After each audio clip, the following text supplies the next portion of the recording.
Everyone, welcome আমার channel. দেখো আজকের এই ক্লাসে আমরা আরো কিছু গুরুত্বপূর্ণ বাংলা বাক্য যেগুলো খুব সহজভাবে ইংলিশে ট্রান্সলেট করবো। দেখো এখানে বাক্যগুলো কি আছে। কঠোর পরিশ্রম করার অভ্যাস করুন, টাকা জমানোর অভ্যাস করুন। হ্যাঁ, এই যে প্রত্যেকবার আমরা বাক্যের ক্ষেত্রে দেখবো যে অভ্যাস করা, অভ্যাস করুন। তাহলে এইখানে আমরা এই যে অভ্যাস করুন বা অভ্যাস করো, এর জন্য আমরা যে ফ্রেজ ব্যবহার করো সেটা কি? Gate into the habit of. Gate into the habit of.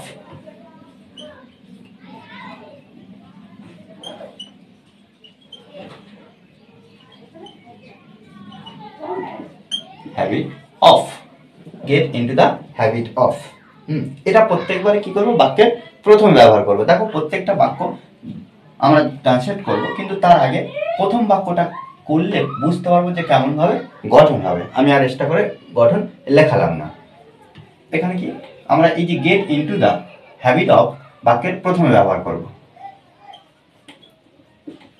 Of, gate into the habit of. তারপর কি এখানে কঠোর পরিশ্রম করার অভ্যাস করুন। তাহলে কি কাজ করার কথা বলছে? না, কঠোর পরিশ্রম। হ্যাঁ, এই যে কঠোর পরিশ্রম, তাহলে এটা আমরা এরপরে প্রত্যেকবারে কিন্তু ভার্ব ব্যবহার করব। যে ভার্বটা আমরা আনবো সেই ভার্বটার সঙ্গে আইএনজি যুক্ত করব। তাহলে এখানে আমরা পরিশ্রম, ওয়ার্ক, ওয়ার্ক থেকে কি হবে? Walking, walking. কঠোর, হার্ড।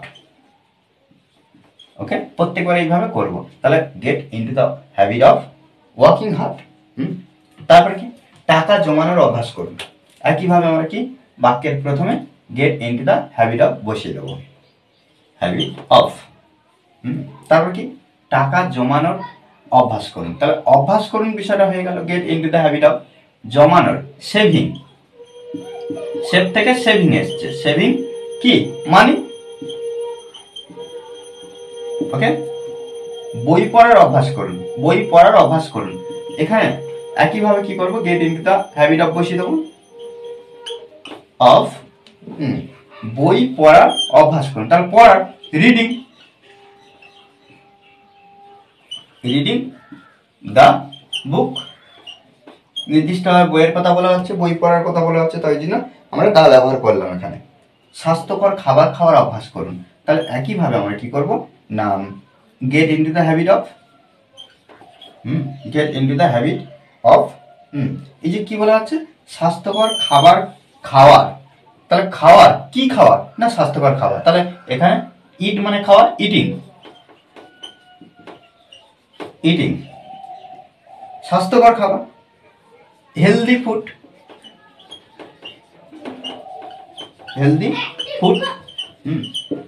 ওকে, এইভাবে কিন্তু আমাদেরকে ভালোভাবে সুন্দরভাবে প্র্যাকটিস করতে হবে।